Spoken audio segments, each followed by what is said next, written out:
China उस डर को जल्दी सच कर सकता है। शॉर्ट टर्म में देखा जाए तो इस फैसले का एक बड़ा असर भारत की उभरती हुई ईवी इंडस्ट्री पे पड़ने वाला है, लेकिन लॉन्ग टर्म में चाइना का ये फैसला भारत को आत्मनिर्भर बना सकता है।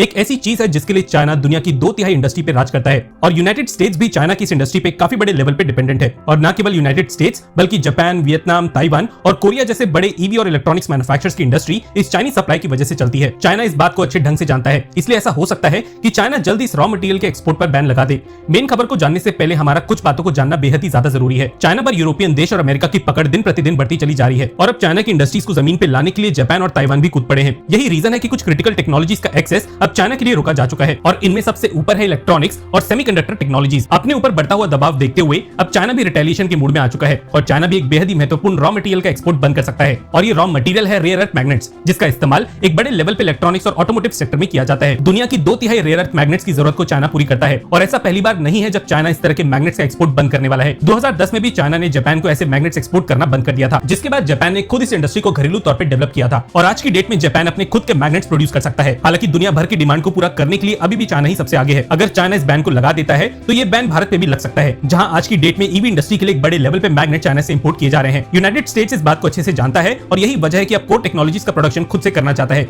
और यहीं पे भारत की एंट्री होती है। वो इसलिए क्योंकि चाइना की तरह ही भारत में रेयर अर्थ एलिमेंट्स के भंडार मौजूद हैं, जो अभी भी एक बड़े लेवल पे अनएक्सप्लोर्ड हैं। अभी तक भारत में ईवीज का प्रोडक्शन इतने बड़े लेवल पे मौजूद नहीं था। यही वजह है कि रेयर अर्थ मैग्नेट्स की प्रोसेसिंग भी भारत में अभी तक डेवलप नहीं हुई है। हालांकि कुछ ही दिनों पहले इस इंडस्ट्री के डेवलप होने के पहले संकेत मिले थे, जिसके अंतर्गत नियोडीमियम मैग्नेट्स का पायलट प्रोडक्शन भारत में शुरू हुआ था। अब सवाल ये है कि अगर चाइना ऐसे मैग्नेट्स का एक्सपोर्ट भारत को करना बंद कर दे तो क्या भारत में इस टेक्नोलॉजी का इकोसिस्टम खड़ा किया जा सकता है? तो इसका जवाब है हाँ, और वो इसलिए क्योंकि भारत में दुनिया का 5वां सबसे बड़ा रेयर अर्थ एलिमेंट्स का भंडार मौजूद है, लेकिन इनकी प्रोसेसिंग ना होने की वजह से अभी भी इन्हें मेजरली इंपोर्ट करने की जरूरत पड़ती है। इसलिए लॉन्ग टर्म में देखा जाए तो अगर चाइना इसके ऊपर प्रतिबंध लगा भी देता है तो भारत खुद इस तरह के मैग्नेट्स की प्रोसेसिंग शुरू कर सकता है। ईवीज को लेकर भारत दुनिया के किसी भी देश के मुकाबले काफी तेजी से आगे बढ़ रहा है और भारत को सप्लाई रोकने का मतलब है चाइना के हाथ से एक बड़ी अपॉर्चुनिटी मिस होना और खरबों का मार्केट हाथ से चले जाना। इसके अलावा भारत का खुद पर निर्भर होने का खतरा भी चाइना अफोर्ड नहीं कर सकता। इसके कम चांसेस है कि चाइना इस तरह का कोई भी प्रतिबंध भारत पे लगा सकता है, लेकिन हमें लगता है कि ऐसी सिचुएशन को ध्यान में रखते हुए डोमेस्टिकली इस इंडस्ट्री का भारत में डेवलप होना बेहद ही ज्यादा जरूरी है। इस खबर से थोड़ी भी जानकारी आपको मिल पाई है तो हमें मोटिवेट करने के लिए कमेंट सेक्शन में हाँ लिख दीजिएगा और वीडियो को लाइक भी कर दीजिएगा।